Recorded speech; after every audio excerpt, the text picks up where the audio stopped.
Ela disse, as minhas amigas vão ficar até tarde, encontra outro quarto. Eu disse, está bem. Então reservei uma suíte presidencial do outro lado da cidade para o fim de semana. As mensagens dela mudaram de irritadas para suplicantes num só dia. Nunca pensei que seria o tipo de homem que seria expulso do próprio apartamento, mas ali estava eu numa quinta-feira à noite, parado no meu loft em São Paulo enquanto a minha namorada Vanessa deixava bem claro que eu não era bem-vindo no meu próprio espaço. Tinha acabado de chegar do trabalho de engenharia na Silva & Associados, ansioso por uma noite tranquila, talvez colocar alguma documentação de projetos em dia enquanto comia algo pedido por aplicação. Em vez disso, entrei no que parecia ser uma explosão de degustação de vinhos na minha sala, garrafas vazias espalhadas pela mesa de centro, necessários de maquilhagem cobrindo o balcão da cozinha, e as 3 melhores amigas da Vanessa espalhadas pelos meus móveis como se fossem donas do lugar. Carlos, chegaste na hora perfeita, anunciou a Vanessa sem tirar os olhos do telemóvel, onde estava a publicar mais uma story no Instagram sobre estar a viver a sua melhor vida. Eu e as miúdas estamos a ter a nossa noite de vinho mensal, e vamos ficar até muito tarde esta noite. Muito tarde mesmo. Vais ter de arranjar outro sítio para dormir porque precisamos do quarto principal para o nosso ritual de pijamada. Esta não era a primeira vez que me bania do meu próprio espaço.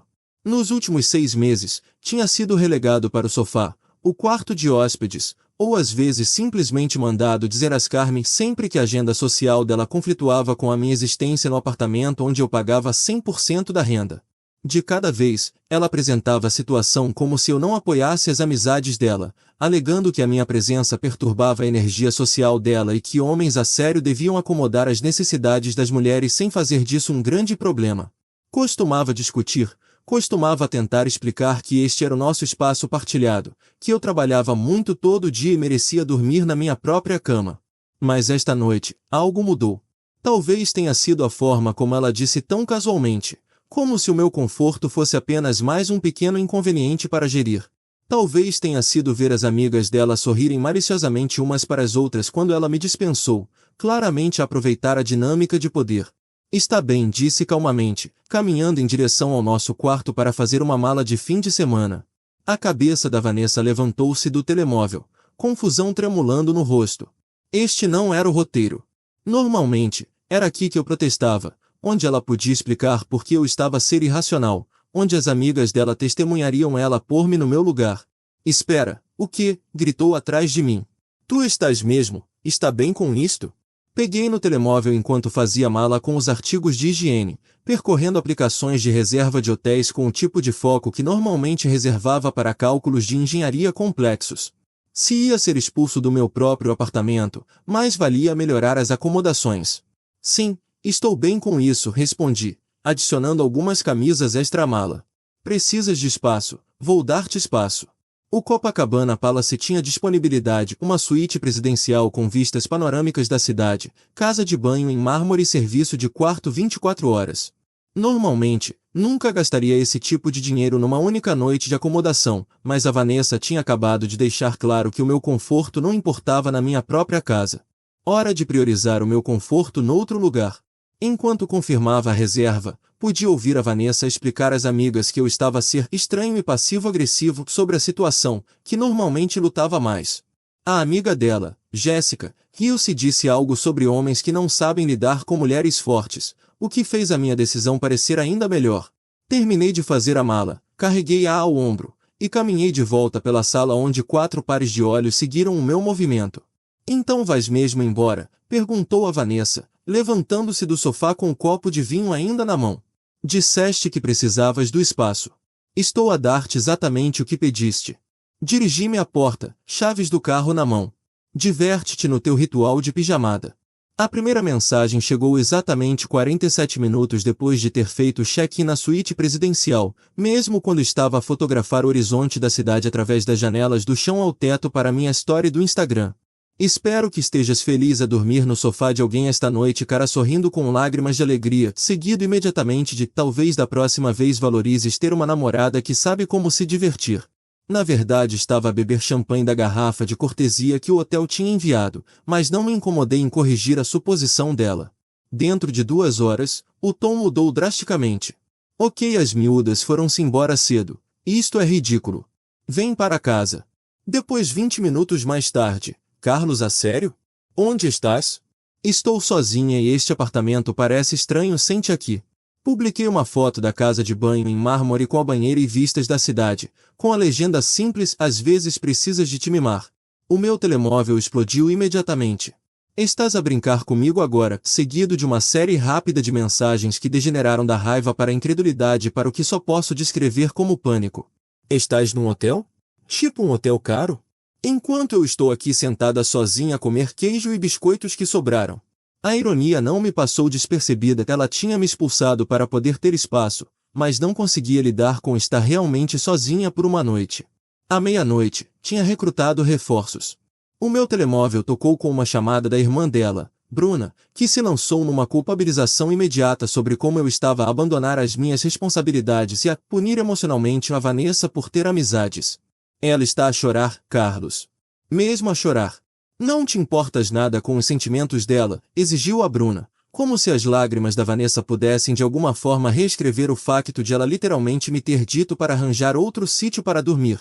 Ela pediu-me para sair, então saí e expliquei pacientemente enquanto pedia room service, um bife perfeitamente preparado que chegaria dentro de 30 minutos, sem discussões sobre querer partilhar uma entrada. Ela queria espaço, teve espaço. Não assim. Ela quis dizer tipo, vai ver televisão na sala ou algo assim.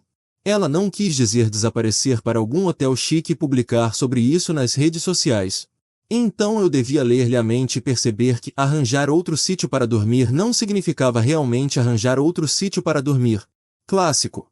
As mensagens da Vanessa continuaram toda a noite, cada uma mais desesperada que a anterior. 2h17. Fiz-te o pequeno almoço para amanhã de manhã. As tuas panquecas favoritas com mirtilos. Estava com ela há 2 anos e ela nunca tinha feito pequeno almoço, sempre apanhávamos café e pães na pastelaria embaixo. 2h23. Desculpa se magoei os teus sentimentos. Não quis fazer-te sentir mal recebido. Só precisamos de melhor comunicação. 2h31. Por favor, vem para casa. Prometo que podemos trabalhar nisto juntos. Valorizo-te tanto, a ti e a nossa relação. De manhã, tinha recebido 31 mensagens que iam desde ameaças: não esperes que eu esteja aqui quando decidires rastejar de volta, a bombardeamento de amor. És a pessoa mais importante na minha vida e fui estúpida em fazer-te sentir de outra forma, a subornos bizarros. Deixo-te escolher os próximos 3 restaurantes para os nossos encontros e não me queixo dos preços. A mensagem mais reveladora chegou às 6h18. Não acredito que me estejas a fazer sentir tão ansiosa por causa de algo tão pequeno. Isto é abuso emocional e manipulação. Parceiros a sério não abandonam uns aos outros assim. Abuso emocional. Por sair quando ela me disse para sair. Por me tratar bem quando ela tinha deixado claro que o meu conforto não importava. Fiz screenshot dessa mensagem em particular, algo me dizia que ia precisar de evidências da versão da realidade dela mais tarde. O cerco no lobby começou às 11h43 na sexta-feira, mesmo quando estava a terminar o meu tratamento de spa e a contemplar se devia prolongar a estadia mais uma noite. O meu telemóvel tocou com um número desconhecido, e quando atendi, ouvi a voz polida da segurança do hotel. Senhor Silva? Temos uma jovem mulher no nosso lobby que alega ser a sua noiva. Ela diz que há uma emergência familiar e que precisa de acesso imediato à sua suíte. Podia ouvir a voz da Vanessa ao fundo, aguda e dramática, a explicar a alguém que eu estava a ter um colapso nervoso e ela precisava de fornecer apoio emocional durante esta crise. O oficial de segurança soava apologético, mais profissional. Ela não tem identificação que corresponda à sua reserva, e está a ficar cada vez mais agitada. Está a exigir que lhe demos um cartão-chave e a ameaçar chamar a polícia se não cumprirmos. Não estou noivo de ninguém, disse-lhe calmamente. Não há emergência familiar.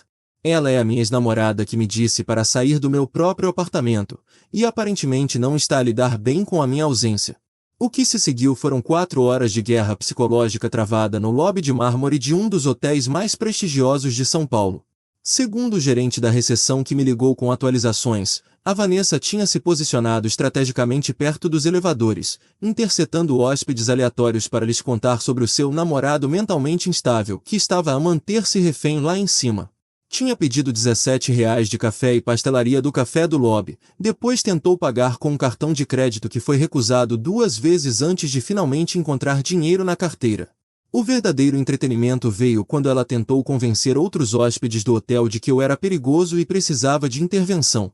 Um empresário do Rio aparentemente ouviu educadamente a explicação de 5 minutos dela sobre abuso emocional e manipulação financeira antes de perguntar: senhora, se ele é tão terrível, por que está a tentar tanto voltar para ele? Essa pergunta mandou-a para um colapso que precisou de 3 funcionários do hotel para gerir. Ela exigiu falar com o gerente geral, ameaçou publicar críticas negativas em todos os sites de viagem, e a certa altura realmente ligou para a polícia para reportar um rapto dela própria, por mim, aparentemente, mesmo estando eu pacificamente a desfrutar do almoço na minha suíte enquanto ela estava livre para sair a qualquer momento. A chamada à polícia foi breve.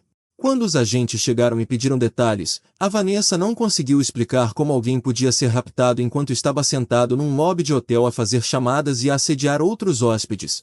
A segurança finalmente escoltou-a para fora por volta das 16h30, mas não antes de ela ter feito uma última jogada de poder que revelou exatamente como a mente dela funcionava.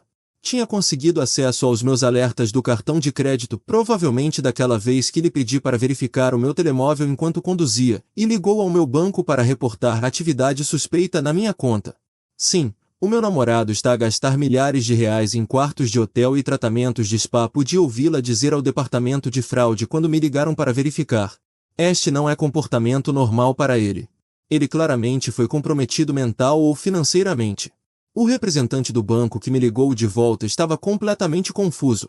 Senhor, a sua namorada reportou que alguém o estava a forçar a gastar dinheiro em acomodações de luxo contra a sua vontade. Ela parecia pensar que estava a ser mantido contra a sua vontade e coagido a fazer estas compras. Tive de explicar que não, estava voluntariamente a tratar-me bem pela primeira vez em meses, e sim, estava mentalmente competente para gastar o meu próprio dinheiro no meu próprio conforto. Nessa noite, enquanto estava a jantar no restaurante na cobertura do hotel, a Vanessa tomou ação nuclear.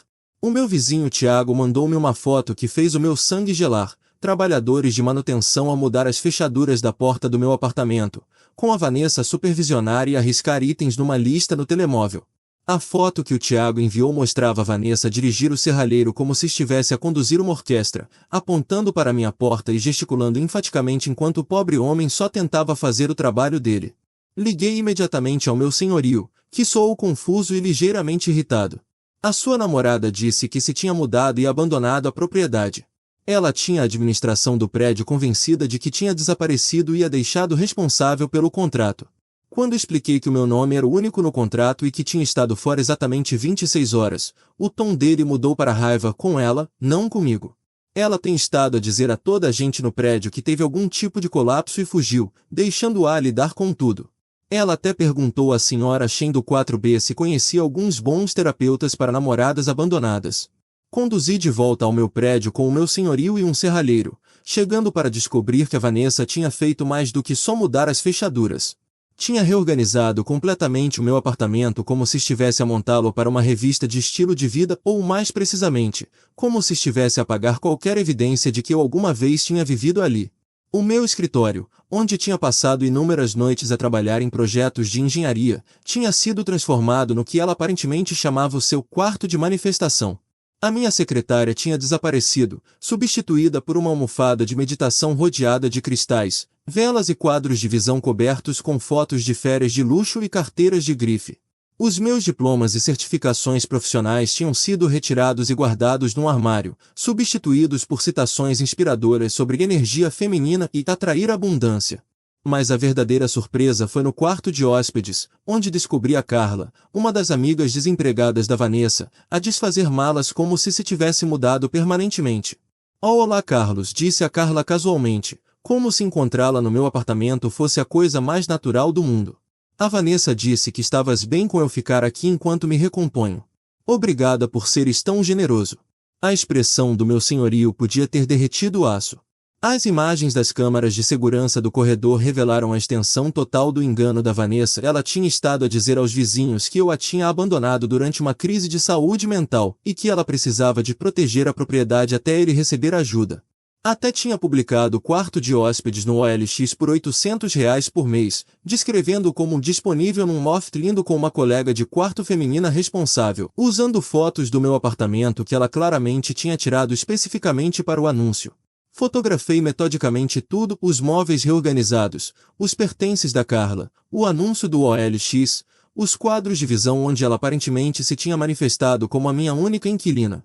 Depois fiz as malas de todas as coisas da Vanessa nas mesmas caixas que ela tinha usado para embalar as minhas coisas, trabalhando com a eficiência de alguém que finalmente tinha chegado ao limite. Cada carteira de grife, cada produto de cuidados de pele caro, cada diário de manifestação foi para essas caixas. Quando terminei, deixei-as arrumadamente empilhadas junto à porta com uma nota simples colada à caixa de cima: já que precisas de espaço, leva todo o espaço que quiseres noutro lugar. Carlos. A Vanessa regressou do que mais tarde soube ser uma sessão de terapia de retalho no shopping, paga com um cartão de crédito que estava prestes a ser esgotado, para encontrar os seus pertences embalados e a sua situação ilegal de colega de quarto exposta. A resposta dela foi ligar imediatamente para a polícia, alegando que eu a estava a despejar ilegalmente e a roubar a propriedade dela. Os agentes que responderam, um polícia masculino experiente e uma agente feminina que parecia ter visto todas as táticas de manipulação do livro, ouviram pacientemente a explicação chorosa da Vanessa sobre como seu namorado abusivo a tinha posto na rua, e estava a roubar tudo o que ela possuía. Quando pediram para ver o contrato, a confiança da Vanessa visivelmente rachou. Bem, está no nome dele, mas temos estado a viver juntos há 2 anos. União de facto significa que tenho direitos. A agente feminina levantou uma sobrancelha. A união de facto precisa de documentação legal. Senhora, tem alguma documentação mostrando que é inquilina legal aqui? Foi então que a Vanessa mudou para sua história de backup. Estava grávida e eu estava a pôr em perigo tanto ela como nosso filho não nascido ao forçá-la a sair durante a sua condição vulnerável. Ela até conseguiu produzir lágrimas a pedido, agarrando o estômago dramaticamente. Ele está a abandonar a namorada grávida porque lhe pedi para apoiar mais as minhas amizades. Calmamente peguei no meu telemóvel e mostrei aos agentes os recibos da farmácia da semana anterior, pílulas contraceptivas que eu tinha ido buscar para ela porque ela alegou estar demasiado ocupada com o trabalho para ir ela própria. Também mencionei que não tínhamos sido íntimos há 2 meses porque ela tinha estado constantemente a criticar tudo, desde as minhas ambições profissionais à minha escolha de cereais para o pequeno almoço. O agente masculino examinou as mensagens de texto que eu tinha posto em screenshot, lendo em voz alta a exigência dela de que eu arranjasse outro sítio para dormir e as suas mensagens raivosas subsequentes sobre eu realmente ter saído. A agente feminina mal conseguia suprimir o riso enquanto a história da Vanessa se desmoronava em tempo real. Então deixe-me perceber isto corretamente, disse a agente feminina lentamente. Disse-lhe para sair, ele saiu, mudou as fechaduras dele enquanto ele estava fora, mudou a sua amiga para o apartamento dele sem permissão, depois ligou-nos quando ele voltou para a própria casa e lhe pediu para sair. A Vanessa tentou uma última tentativa desesperada, alegando que eu era mentalmente instável e tinha estado a agir erraticamente há semanas. Exigiu que os agentes fizessem uma verificação de bem-estar e sugeriu que eu precisava de avaliação psiquiátrica. Ele gastou milhares de reais num quarto de hotel só para me chatear, disse-lhes earnestamente. Pessoas normais não fazem isso. Ele claramente precisa de ajuda. O agente masculino olhou para mim com algo que podia ser respeito. Senhor, gostou da estadia no hotel? Muito. O spa estava excelente. A Vanessa foi forçada a recolher os seus pertences sob supervisão policial, ameaçando processos por estresse emocional, difamação e despejo ilegal com cada caixa que carregava. Enquanto carregava a última das suas coisas para o carro, gritou através do estacionamento que eu tinha arruinado a vida dela e ia certificar-se de que toda a gente soubesse que tipo de pessoa eu realmente era. A agente feminina avisou-a sobre fazer relatórios policiais falsos e fazer ameaças antes de partirem, mas não antes de me dizer baixinho. Lidou com isto exatamente como devia. Algumas pessoas pensam que drama é igual a amor. A verdade sobre as noites das miúdas mensais da Vanessa saiu 3 dias depois através do meu vizinho Tiago, que aparentemente tinha estado sentado em fofocas do bairro há meses. Mano, odeio ser eu a dizer-te isto, disse enquanto estávamos a tomar café, mas essas noites de vinho não eram exatamente o que ela alegava. Tenho visto o mesmo tipo a subir ao teu apartamento todos os meses, alto, rabo de cavalo, conduz um Prius Toyota com autocolantes de estúdio de yoga por todo o lado. O tipo era o Daniel, o instrutor de yoga da Vanessa, e a ligação espiritual deles tinha estado a desenvolver-se há meses mesmo debaixo do meu nariz. O Tiago tinha fotos da sua câmara de segurança mostrando Daniel a chegar por volta da mesma hora que a Vanessa sempre me expulsava, ficando até bem depois da meia-noite, saindo na manhã seguinte parecendo que tinha tido um despertar espiritual e tanto. A revelação atingiu-me de forma diferente do que esperava, não ciúmes ou desgosto, mas uma estranha sensação de alívio de que o comportamento dela finalmente fazia sentido completo. Ela não tinha estado a priorizar as amizades sobre a nossa relação, tinha estado a usar a nossa relação como cobertura para um caso enquanto literalmente me bania da minha própria casa para acomodar o seu horário de traição. A justiça cósmica veio quando a namorada real do Daniel, a Marta, me contactou através do Instagram, partilhando screenshots de mensagens que a Vanessa lhe tinha estado a enviar há semanas. Sei que estás com a Marta. Mas o que temos é mais profundo que atração física. Somos chamas gêmeas, Daniel. Não podes ignorar o universo a juntar-nos assim. Aparentemente, o Daniel tinha estado a jogar dos dois lados, dizendo a Vanessa que a ligação deles era espiritualmente significativa enquanto assegurava a Marta que a Vanessa era apenas uma aluna confusa a passar por uma separação difícil. Quando a Marta descobriu a extensão do caso emocional, confrontou-os a ambos durante uma aula de yoga, criando o que imaginei ser a sessão de cão virado para baixo mais embaraçosa da história de São Paulo. Mas o verdadeiro entretenimento veio quando a irmã da Vanessa, Bruna, ligou à minha mãe Rita, tentando organizar algum tipo de intervenção familiar sobre o meu tratamento cruel da irmã dela. Isto acabou por ser um erro de cálculo espetacular. A minha mãe tinha estado educadamente a tolerar a Vanessa há 2 anos, mas aparentemente tinha estado a armazenar opiniões como uma represa prestes a rebentar.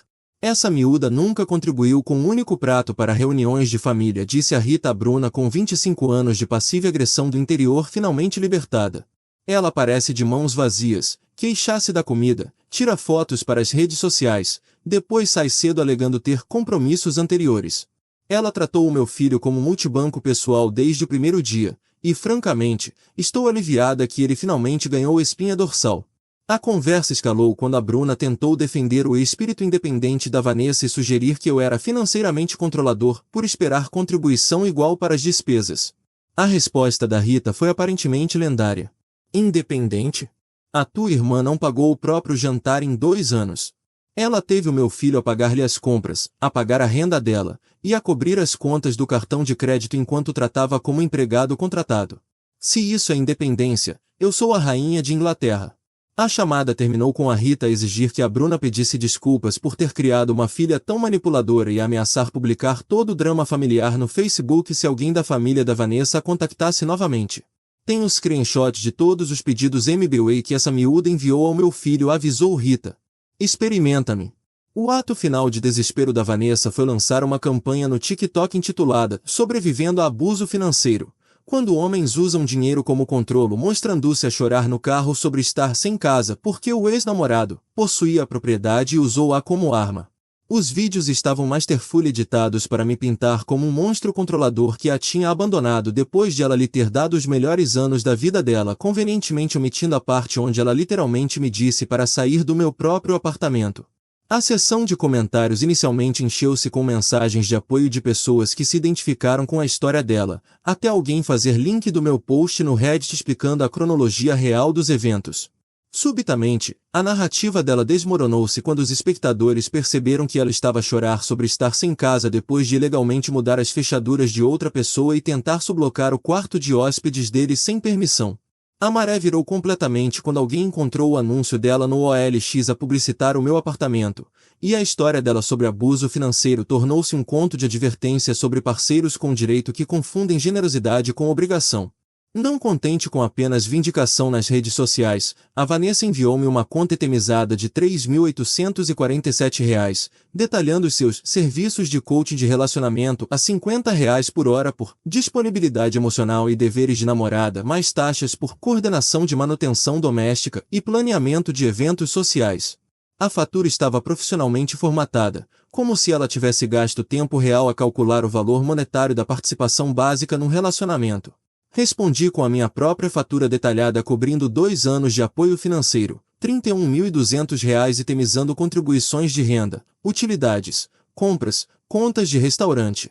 Os pagamentos do cartão de crédito dela, tratamentos de spa, roupa de grife, e as férias em Florianópolis onde ela insistiu em 5 estrelas em tudo enquanto contribuía com exatamente R$ 0. Também incluía uma linha por taxas de acomodação durante noites das miúdas, R$ 4.800, representando todos os custos de hotel das vezes que ela me baniu da minha própria casa. A matemática foi devastadora e absolutamente precisa.